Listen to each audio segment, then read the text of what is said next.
In September 1979, Mother Teresa of Calcutta wrote to a friend Michael van der Peet, "Jesus has a very special love for you. But as for me, the silence and the emptiness is so great that I look and do not see, listen and do not hear. The tongue moves in prayer but does not speak. I want you to pray for me that I let him have a free hand," quote unquote. Who could imagine that such a great saint was in such spiritual darkness? And it went on for more than 4 decades. But it was not always this way.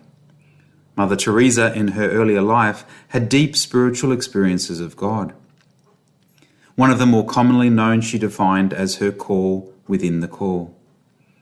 It happened 30 years earlier in September 1946, when she travelled by train to the Loreto convent in Darjeeling from Calcutta for her annual retreat. Answering the call to quench the thirst of Jesus, which she witnessed in the destitute poor that surrounded her, she recalls her profound experience. "I was to leave the convent and help the poor while living among them. It was an order. To fail would have been to break the faith." It was an order, she said. To fail would have been to break the faith. In today's Gospel, God the Father says to Peter and James and John, "This is my Son, the chosen one. Listen to him." A divine manifestation occurs, and immediately after, the Father instructs them to listen or obey. God gives the necessary grace and then asks us to do something proportionate to the grace we have been given. For Peter and James and John, Jesus' divinity was also manifested so that they would be able to bear the crucifixion and the other trials and sufferings that their vocation was to entail. So too for us. According to the mission that God has called us, he gifts us with the grace sufficient for that work. But today's Gospel also has a number of other riches that are worth pondering. Firstly, they went up on the mountain to pray. Darjeeling, where Mother Teresa was going for her retreat in 1946, was also up in the mountains. Sometimes we need to get away from the world, which is down in the valley, to spend time with God, praying on the mountaintop.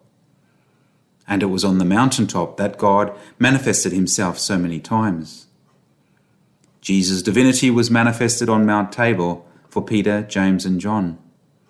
For Elijah, the divine manifestation was on Mount Carmel, while for Moses, it was on Mount Sinai. They all experienced the presence of God atop a mountain. But like every mountain experience, they had to return to the plain or valley. The very next line of Luke's Gospel tells us that Jesus, Peter, James and John went back down the mountain. Like Peter and James and John, or Mother Teresa, we may have amazing spiritual experiences, akin to these mountaintop experiences, but inevitably we have to return to everyday life down in the valley. Secondly, brothers and sisters, we have Peter's odd response to the manifestation of glory. He wants to build 3 tents, or in other translations, tabernacles.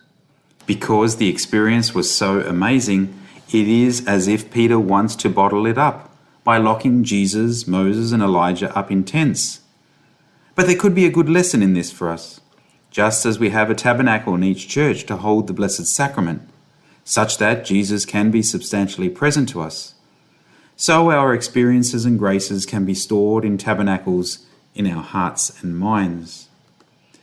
As life in the valley often has its dark periods, like the many decades for Mother Teresa, building these tabernacles in our hearts and minds of our experiences and memories of God's manifestation in our life will play a significant role in getting us through those difficult periods. Thirdly, we have the response of the disciples to the cloud covering them over. When discerning spirits, the saints tell us that if our experience causes us at once to be excited, but then we are later flat or agitated, it is likely that the experience was from an evil spirit. On the other hand, if our experience is of God, we will at first be fearful, but thereafter a great peace will ensue.